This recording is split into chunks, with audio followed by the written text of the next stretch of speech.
The Metropolitan Area Planning Agency continues its Planning and Environmental Linkages study in Sarpy County.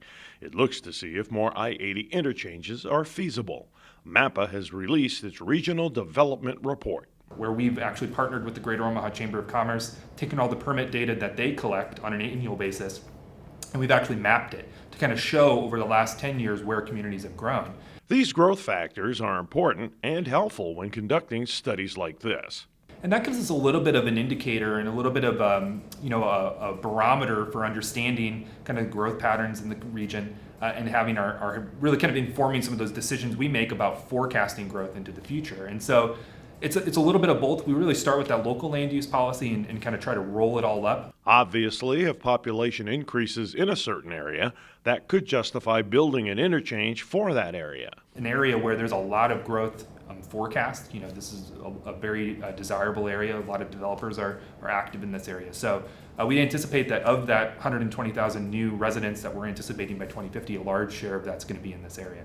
Forecasting population growth is not magic, nor is it the crapshoot that many might think. There's a number of things that go into it, and in a lot of ways, those local policies really make it pretty easy for us. One example is local zoning control. The local land use policy, that's really kind of what those local governing bodies, whether it's the county commissioners or the city councils of all these communities, when they get a proposal to do something, to develop something, they're going to be looking for consistency with that comprehensive plan. That doesn't mean it doesn't ever change, but they are looking at it regularly to understand that, okay, well, this proposal came in to do something here, we need to change our comp plan to make that happen. The other piece of it is that infrastructure plays a major role. Particularly in housing, sewers play a huge role in terms of really where communities can grow. And so with the Regional Wastewater Authority that the communities of Sarpy County have come together to create. And that infrastructure data helps MAPA see where that growth is going for the next couple of decades. We can look at where infrastructure is today.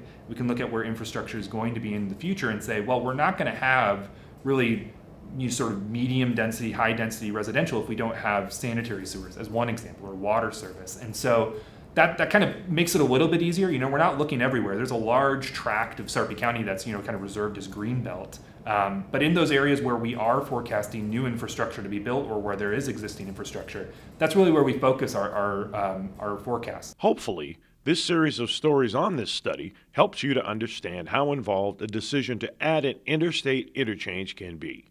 We'll hear more about MAPA's Sarpy County PEL study in another Papillion Now story. Thanks for watching. For Papillion Now, I'm Tori Pantalian.